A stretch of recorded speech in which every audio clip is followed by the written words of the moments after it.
There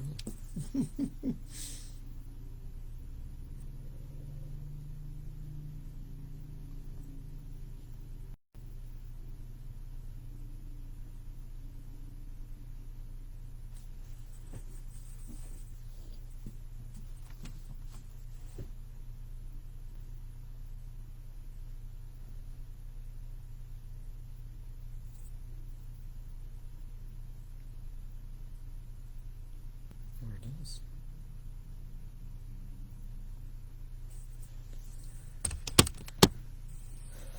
Oh.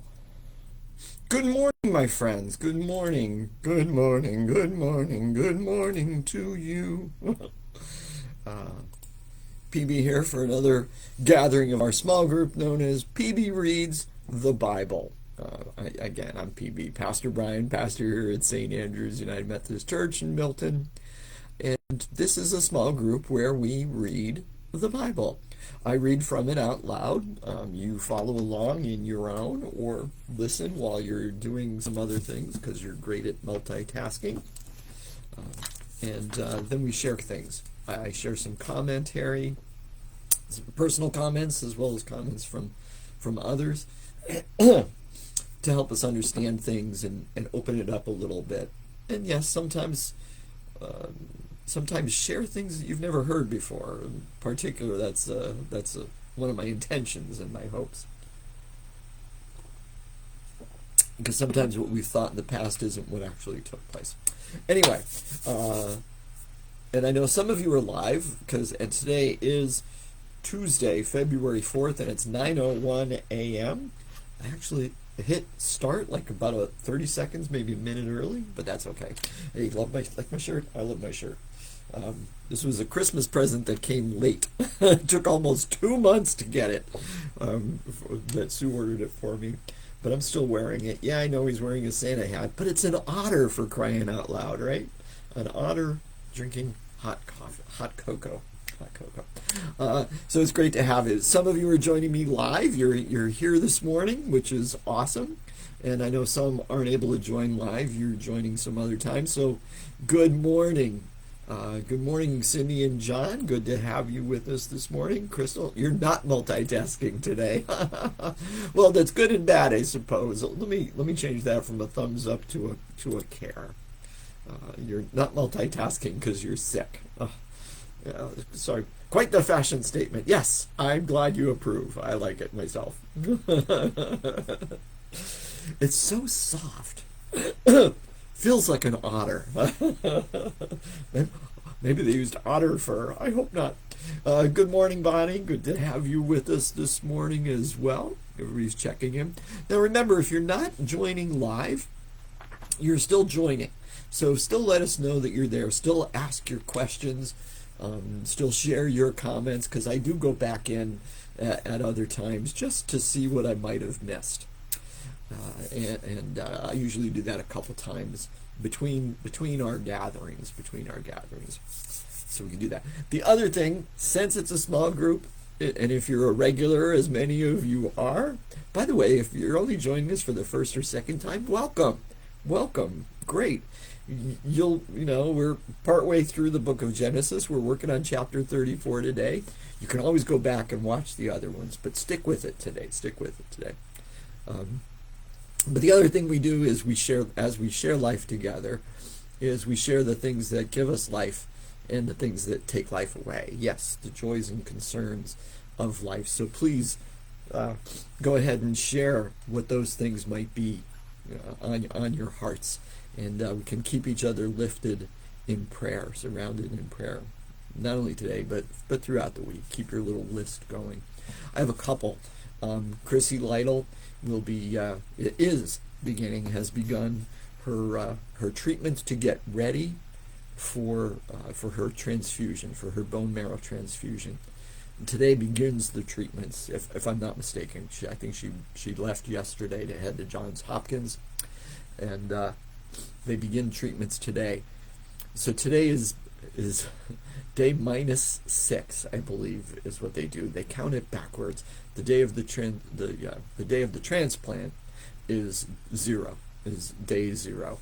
So each day before that is a negative. And so since it's next week, today is -6. Today is day -6. And I think how it happens is they start with radiation today, and then tomorrow is chemo, and then it's like radiation for every day. So prayers for Chrissy over all of that. Prayers for Chrissy over all of that. Good morning, Marcia. Good morning, Marcia. Prayers that she stays well enough for everything to take place. Prayers for the donor as well. They're going to be going through some stuff. Then Chrissy is going to have to spend like 60 days right near John Hopkins with for the first month in particular, she's going to be going to the hospital every day for treatments for testing and for blood transfusions. She might be, they said, expect to be in the hospital every day, anywhere from 3 to 11 hours. Oh my goodness, I just can't imagine that for all that time. So keep her in your prayers, and the whole family, of course, as well. Crystal's on here. Crystal asked for prayers for her father, Rick. Rick is having his second cataract surgery. And that is taking place today. Is that today, Crystal? Or is it tomorrow? Oh, I can't access my message right now. But there's all kind of stuff taking place. Crystal and Gerald were originally planning on helping out with him and his mom, with Rick and his wife. But since they're sick and the family's sick, they can't do that. They can't do that. Tomorrow is the surgery. Thank you, Crystal. I appreciate that. Oh, Rochelle Guffey Bastion is joining us. Good morning, Rochelle.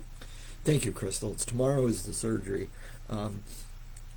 So prayers for the surgery, prayers for the whole family, prayers for Crystal and their family as they recover. Let's hope that the sickness goes away quickly, and extra prayers that Jane doesn't get it, because Jane has her play coming up, her musical coming up this weekend, and I want to see it. So prayers for all of them. Like I said, Jane in particular.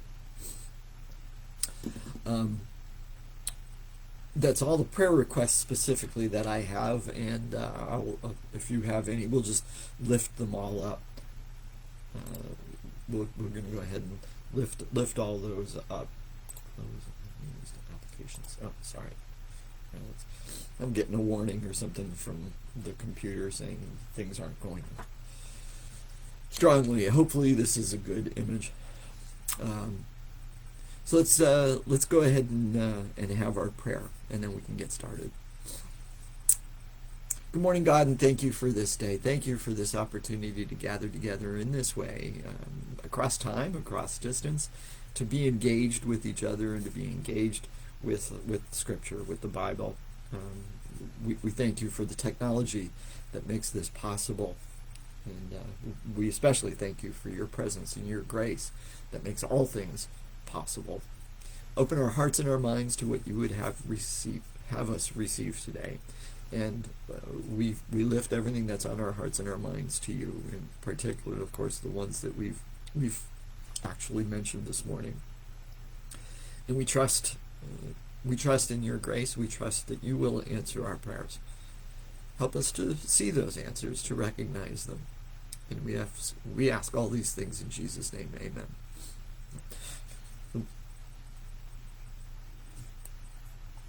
A video froze. I hope that's not. Oh, okay, good.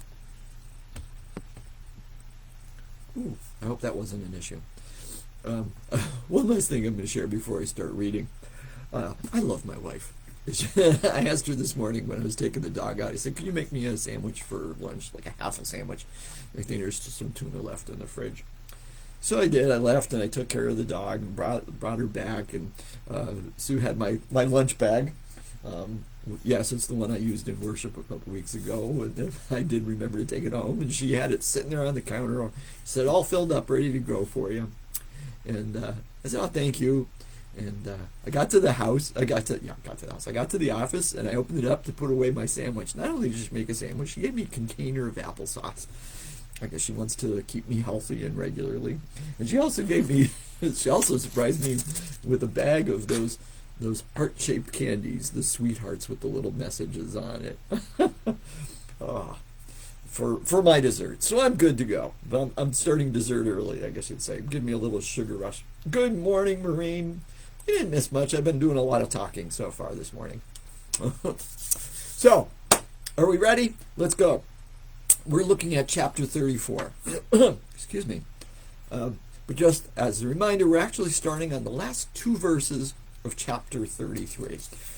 The people who put the chapter breaks in put this break in the wrong spot. That's right, they didn't ask me. Because the last two verses of 33 really start the story of chapter 34. Okay? This is a good reminder that whenever you're reading the Bible, you should always read, keep in mind, if not read, what's taking place before and what takes place after.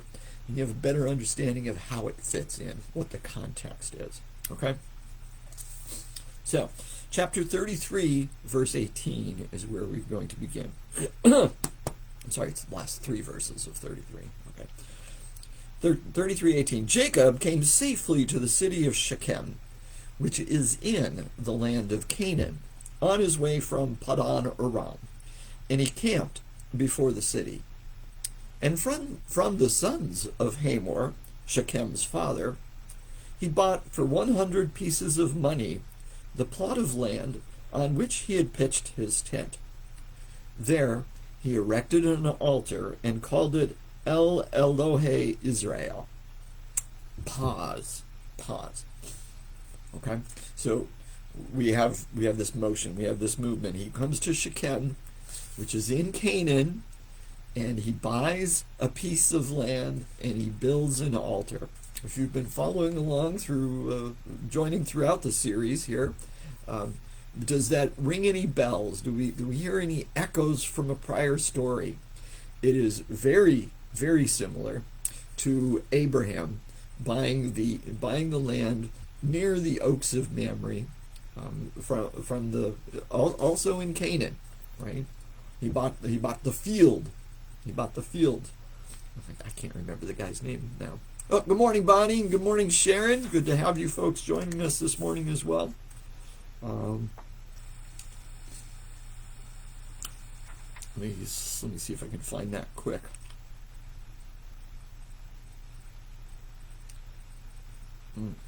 Can't think of his name.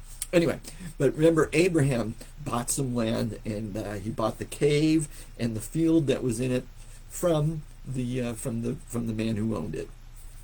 And we said that was the first piece of land in the promised land that Abraham owned. Okay, so it was the first piece of the promise. We see here the same thing happening. Jacob buying a piece of land in Canaan, making another piece of the property for part of the promise of the promised land, for buying it from the people that are there. Abraham also had built an altar. He built numerous altars anytime he moved. So the first thing that Jacob does is builds an altar. And he called it El Elohe Israel, meaning the God of Israel. So he's, excuse me, he's claiming the land, and he's claiming God as the God of this land. The ancient peoples, especially of this time, considered gods to be restricted geographically. So if you're the god of Milton, you're not. There's a different god in the god of Milton versus the god of Lewisburg, or Waynesboro or Peckville or whatever. Lackawanna County maybe would have its own god, but other counties, other cities had different gods, and the god was restricted in what they were able to do. So Jacob seems to be starting to change that, because he realizes that God isn't restricted, and he's claiming this as God's land, and it's the God of Israel. Not only a place, he's not using Israel specifically as a place, but He is using it in two ways. God of himself, since God has changed his name, Yahweh changed his name to Israel, but he's also using it as the God of the name of Israel as far as the community that's going to be built. Well, his community, his family. Good morning, Larry. You're joining us this morning as well. Awesome. Great to have you folks here today. Now, if you remember back to that land that Abraham bought, it was used not only by Abraham but by a couple generations for burial. That's what the cave was then used as, was for a tomb. For a tomb. He buried Sarah there, he was buried there, etc., etc. Same thing's going to happen with this place of Shechem. Shechem becomes very important when you read the book of Joshua. Shechem becomes a place where worship takes place and stuff like that. It is also where the bones of Joseph are buried. When you get to the story of the Exodus and the people are leaving from Israel, the Hebrews are leaving from Israel, they take the bones of Joseph with him. We're going to get to when Joseph makes his brothers and descendants promise that, and Jacob does too. Jacob, where Joseph makes his descendants promise that they won't leave him there in Egypt. So they take his bones with them, and his bones are buried in Shechem, this place that Jacob buys. All right, that's enough about that. Wow, I talked a lot for 3 verses. So, verse 34 itself. That sets up the story, because we now know where they're at. Now, Dinah, the daughter of Leah, whom she had borne to Jacob, went out to visit the women of the region. Pause. Which seems to be a very natural thing. At this time, and pretty much throughout Genesis, the Canaanites aren't bad people. They have seemingly good relationships with the people, with Jacob and his family and his descendants, and beforehand they had minor issues, but not like what's going to be happening in later centuries and later times. The battles in Joshua in particular is what I'm thinking of. So this story almost seems to be setting up like an ancient understanding of perhaps of why there is such enmity between the two groups, why these tribes, why these issues take place. But let's not put that into the story yet. This seems to be a congenial relationship, and Dinah is just going quite naturally, maybe she's already done it before, to visit the women of the region. Picking up from there, verse 2, when Shechem, son of Hamor the Hivite, prince of the region, saw her, he seized her and lay with her by force. Pause. The NRSV uses the word seize, which is good, but took might even be a simpler translation, and that's what the NIV uses. He took her and lay with her by force. So he raped her. Continuing, and his soul was drawn to Dinah, daughter of Jacob. He loved the girl and spoke tenderly to her. So Shechem spoke to his father, saying, "Get me this girl to be my wife." Now Jacob heard that Shechem had defiled his daughter Dinah, but his sons were with his cattle in the field. So Jacob held his peace until they came. And Hamor, the father of Shechem, went out to Jacob to speak with him, just as the sons of Jacob came in from the field. When they heard of it, the men were indignant and very angry, because he had committed an outrage in Israel by lying with Jacob's daughter, for such a thing ought not to be done. Pause. So, excuse me, Shechem rapes Dinah, but then he falls in love with her. And every indication, particularly because of the language that he uses, is that it's reciprocated. We can easily see that Dinah has also fallen in love with him. And we're gonna see that more as we go through the story. This is just kind of setting it up. He did a horrible thing, but now he's doing the honorable thing. According to Jewish law, to Hebrew law, which we don't read about until we get into Exodus or Leviticus, whatever. Well, one of those books. But when we get there, we hear about the Jewish law, but we can presume that it was actually something that was in place even earlier than that.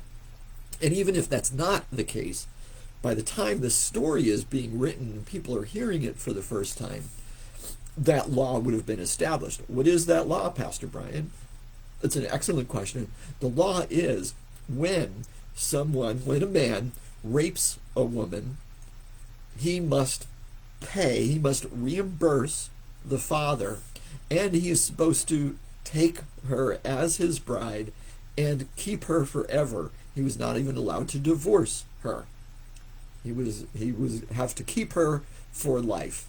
If he didn't, then she would have to remain in the father's household forever, and that would be that would be shameful for her. That would be shameful for her. So it's actually all about the woman's honor. The best way to recover her honor or establish her honor, having been raped, is to buy her, to reimburse the father, to take her in marriage, and keep her and protect her and take care of her for the rest of your life or her life, whichever one is shorter. So that's what Shechem wants to do. He's actually doing the honorable thing now. Now Jacob hears about it. We're not told how, but he hears about it. He hears what happens. But he doesn't want to make a decision. He doesn't want to make a rash decision. He held his peace until they came. Now that expression, held his peace, or bided his time, we might almost say, is used elsewhere to indicate to take time to ponder, to consider, to look at all the options, to gain information. It also has a context of spending time with God. So that's what Jacob wants to do based on that wording. Now, the father, Hamor, and Shechem come to him before he's had the opportunity to do it, and then his sons show up, and before he's had a chance to be in conversation with them, they find out, and they become irate, angry. But notice some of their language. They're indignant and very angry because he had committed an outrage in Israel. And you might have a footnote in yours.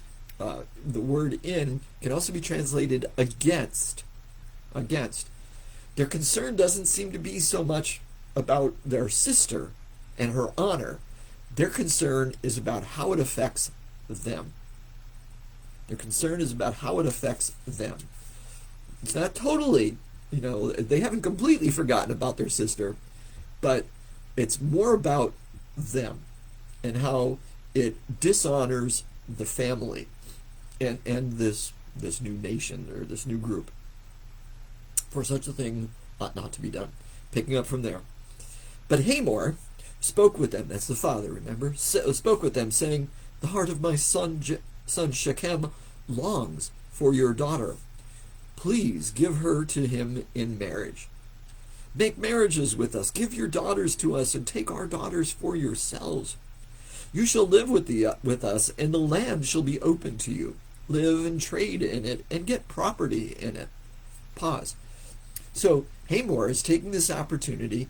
Again, they're doing like the honorable thing, we would say. This is negotiations. He said, yeah, give her as a wife.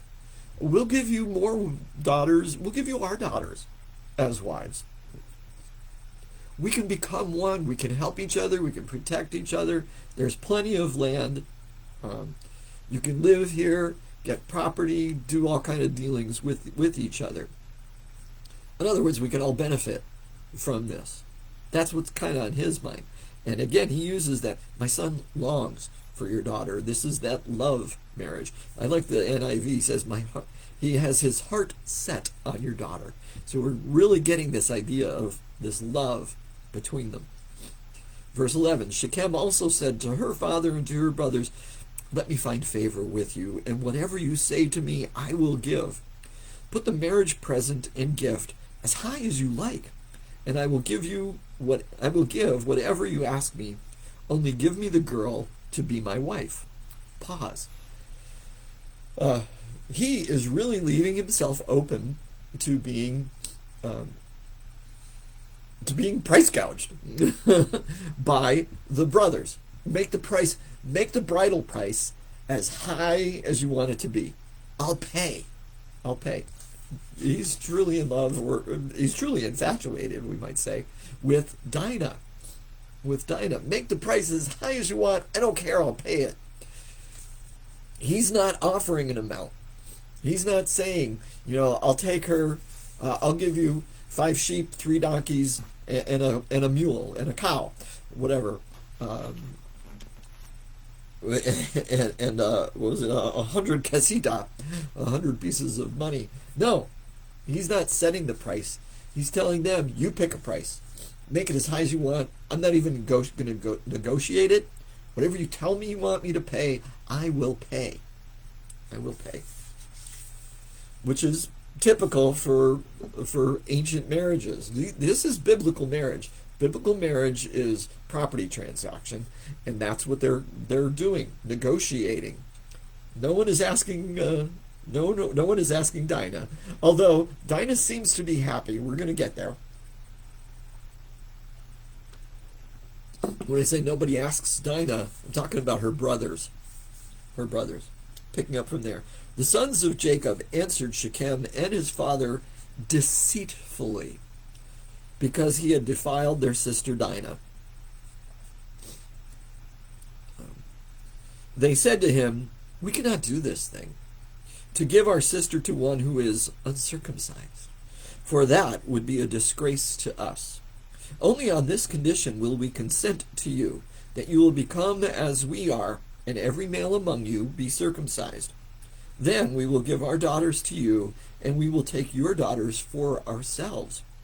And we will live among you and become one people. But if you will not listen to us and be circumcised, then we will take our daughter and be gone. Pause. The author is intentional in that choice of word, right? He says that they answered them deceitfully. This is not good negotiations. There's obviously deceit. He's giving clues. He's saying, don't believe them. He's telling the reader, he's telling us, don't believe them. Just wait for it. Something's going to happen. And their deceit, notice their deceit is all based on religion. Their deceit, they're using religion. They're using this identifiable mark. That's what circumcision was meant to be, a mark that identified them as God's chosen people, the people that Yahweh was part of your group. They're inviting them on the surface, they're inviting them to become part of the group, become part of our new family, become part of the people chosen by God, be willing to accept and receive and take for yourself this identifiable mark of circumcision and become part of our group. Then we'll do all those things. But if you don't do that, then we're just going to take our daughter, can also be translated sister, and be gone. It's interesting if we translated sister, but that's the way kind of think it should be. But what if it was supposed to be translated daughter? It's like they're taking the place of their father by claiming Dinah as their daughter. So on the surface, there seems to be good negotiations. On the surface, it seems to be an invitation to become part of this new family, this extended group. Everybody gains, and to be part of this chosen people of God. And so it's using this religion context in it as well. What happens next? Verse 18. Their words pleased Hamor and Hamor's son Shechem. And the young man did not delay to do the thing because he was delighted with Jacob's daughter. Now he was the most honored of all his family. Pause. Wow. He was so delighted in the daughter, so in love with her, he just jumped at it, and he did not delay to be circumcised. Verse 20, so Hamor and his son Shechem came to the gate of their city and spoke to the men of their city. Pause. Remember again, the gate is where business takes place. It's where pronouncements are made. It's where, judges, you might say, judgment of civil lawsuits and all that kind of stuff. That's what takes place at the city gate. So it's not unusual for the men to be gathered there. That's where they should be, the leaders of the city. So Hamor and his son Shechem came to the gate of their city and spoke to the men of their city, saying, these people are friendly with us. Let them live in the land and trade in it. For the land is large enough for them. Let us take their daughters in marriage, and let us give them our daughters. Only on this condition will they agree to live among us to be one people, that every male among us be circumcised, as they are circumcised. Will not their livestock, their property, and all their animals be ours? Only let us agree with them, and they will live among us. And all who went out of the city gate heeded Hamor and his son Shechem, and every male was circumcised, all who went out of the gate of his city. Pause. So Shechem is the most honored person there, and he's already done it. Hamor makes this argument, presents the case to them, does not say, does not talk about Dinah, does not say, yeah, my son raped their daughter, or their sister, his daughter, and so that's part of this. We can presume that the news has already gotten to these men. It's gotten to Jacob. It must have also gotten to the rest of the people of the city. Gossip. They heard it through the grapevine. So most likely, anyway. But they're all in agreement. Maybe it's in part because of the idea of honor and carrying out, letting him be married to Dinah. But it might also be part of this idea of, and probably more likely, a bigger part of it, is the idea of becoming one people, of gathering together, of being able to share property and land, because there's going to be a benefit. Their animals are our animals. We're going to be one family, one big tribe, so to speak. So there's that going on. Whatever, they agree to it. All of the men of the city, they use that term all numerous times. Everyone who went in and out of the city gate, they all were circumcised. Apparently all on the same day, too. Verse 25. On the third day, which would mean 2 days later, because the way of keeping track of time in Jewish culture and in the ancient people cultures is today counts as 1 day. Normally, we don't count today as a day. We count tomorrow as 1, the next day as 2, the day after that is 3. That's why Jesus was crucified on Friday and was resurrected on Sunday, but that's 3 days because Friday, Saturday, Sunday. So this is the same kind of thing. It's 2 days later. On the third day, when they were still in pain, 2 of the sons of Jacob, Simeon and Levi, Dinah's brothers. Pause. We're going to pause there just for a moment. I want to specify who these 2 are. Simeon and Levi. If you turn back a few chapters, or maybe you have it written down, or maybe you've got an excellent memory, you can remember that that Jacob's first children, his eldest children from excuse me, from Leah. Leah was the first one that had kids, and his 3 eldest sons were Reuben, Simeon, and Levi. His 4th one was Judah. Okay, remember we talked about that. Why does Judah become like the big one? So that even a nation is named after Judah, right? And we've got the Lion of Judah and all that stuff. Why has Judah become so important? Well, what happened with Reuben? Well, what happened with Reuben? Nothing yet. Nothing yet. Haha. That was a trick question. We didn't get there. But Simeon and Levi, they're the instigators behind this whole thing. They are full brothers of Dinah, because Dinah is also Leah's daughter. So they are full brothers. Picking up from there. Actually, I'll read that verse again. On the third day, when they were still in pain, two of the sons of Jacob, Simeon and Levi, Dinah's brothers, took their swords and came against the city unawares and killed all the males. They killed Hamor and his son Shechem with the sword and took Dinah out of Shechem's home and went away. Pause. Didn't ask her. They killed her husband, or the man who was to be her husband, might as well say husband, and took her from her home. That's the same word, even though it was translated seized earlier by the NRSV. That's why I like to change it to took, because the NIV gets it right. They use the word took when Shechem raped Dinah.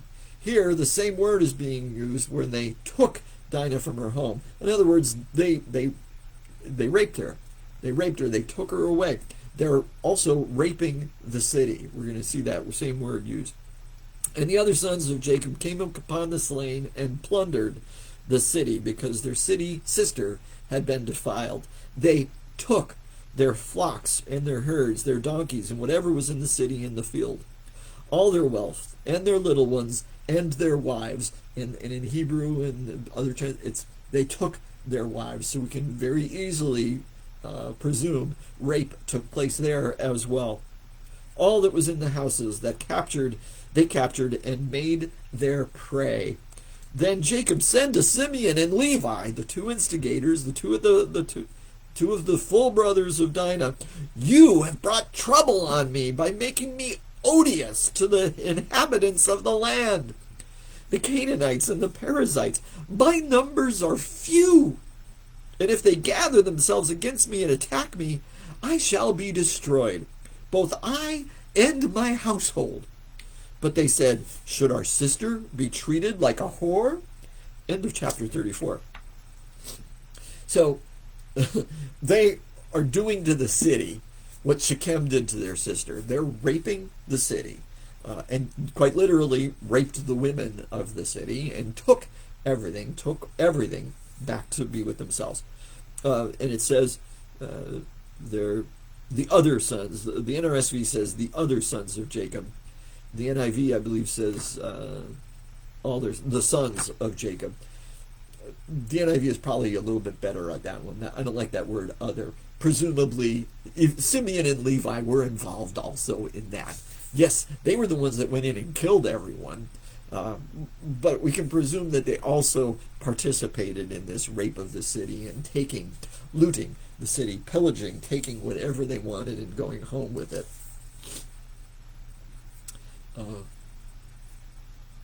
And Jacob, basically lays this curse upon Simeon and Levi. "You've brought trouble on me, making me odious." What a great word. Odious to the inhabitants of the land. He's afraid. He's afraid of what's going to happen because of the violence. And we're going to hear that more clearly in other places when Jacob speaks to his sons for the final time. But the idea of this violence and the deceit, even though he has long been the deceiver, he has put his trust in God on this journey into Canaan, and they have not followed God. They have not inquired of God. They've just done what they wanted to do with an immense amount of violence, and because of it, Jacob curses them. And he says, "Now you've cursed me. You've put me in this horrible position." The Canaanites and the Perizzites, and again, presumably, both of whom they've been able to live with up until now. Excuse me. But he says their numbers are big. We're only a few people. We're going to be destroyed. So it's the idea of protecting the promise, the promise of the promise of all these people, being a huge nation, and the promised land itself is now in. He's worried about it. It's now in flux. It's in danger. Is God going to be able to follow through on that promise because of what you've done? Because of what you've done. Now their answer is, should our sister be treated like a whore? She wasn't treated like a whore. She was raped. She was raped. What's the difference? Well, a big difference. Being raped and being left with the father is dishonor to the woman.